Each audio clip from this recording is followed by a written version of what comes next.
We know that Prince Harry and Meghan Markle truly believe, well, absolutely 100% believe that they are owed a public apology. And we've talked about this on the show before. It's a funny thing, isn't it? You know, you could in fact just accept a private apology, but no, it has to be public with a statement and no doubt some kind of press conference to roll along, which makes it all the more ludicrous, as I've said to you before.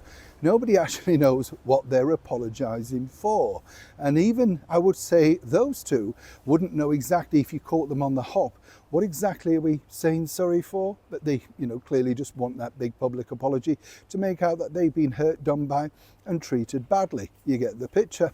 What's interesting now, though, is what's emerging since this particular announcement from, of course, the palace regarding Catherine, the Princess of Wales. Both Meghan and Harry think that this would be the sort of opening offer to make things a little bit better, to put an end to what's been a rather difficult year. Who for, though? As ever, let me explain. Good to see you today. As ever, thank you so much for your time. I'm glad also, I know I often say this, but thank you for watching the video regarding the money-making people and how they sort of do these messages.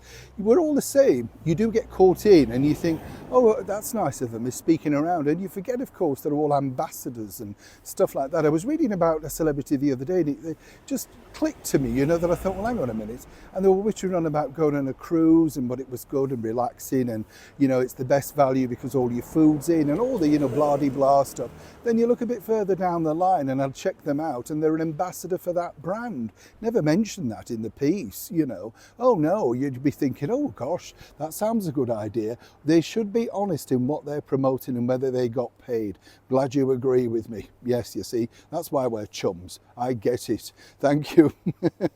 Back as ever to your royal story of the day. Good news this, because it looks like the wonderful Christmas carol concert, carols at Christmas, which has now become something of a fixture, I think, for so many people over here in the United Kingdom, for those lucky enough to see it around the world. From, of course, Catherine, the Princess of Wales, puts a lot of work into it. And it's one of those heartwarming moments where I think it's just nice to see them in a relaxed atmosphere. And in this particular country, our Christian country, it's nice to see it celebrated nicely, 100%. Here's the dark side of the story, though. As that's now emerged, according to a very well-placed source, and as ever allegedly, the bottom line is that Prince Harry believes that this would be the start of a sort of, how should we put it, a thawing of the ice at that seasonal time of year. You see, he believes that if the royal family were really keen about making amends and stuff like that, publicly there should be an offer for them, both he and Meghan, no mention of the children again though, interest in that, to attend this very much celebrated service. It is the time of year when everybody gets together and, that sort of stuff. Apparently, it was the idea really put to Catherine from Queen Elizabeth, who said it'd be a lovely thing to celebrate it with the younger generation. And you think, yeah, clever idea. You see, the Queen was a clever woman, right? But apparently both Harry and Meghan think, well, yeah, if you want to sort of show some remorse, if you want to show a moment of, well, contrite and all that sort of stuff and say, well, here's an offer. Now, what's interesting is, even if, and let's just say hypothetically, this was going to happen, there's no guarantees they'd come along, but then they had the invite, wouldn't they? And suddenly, of course, Meghan would have to make some kind of Christmas cake for Archie. Couldn't possibly get here.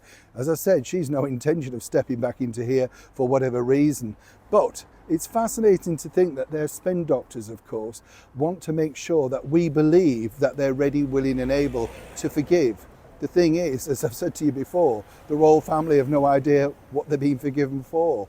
Do you think this will happen? I'd love to know your take on this story. As ever, be polite, please like, share and comment.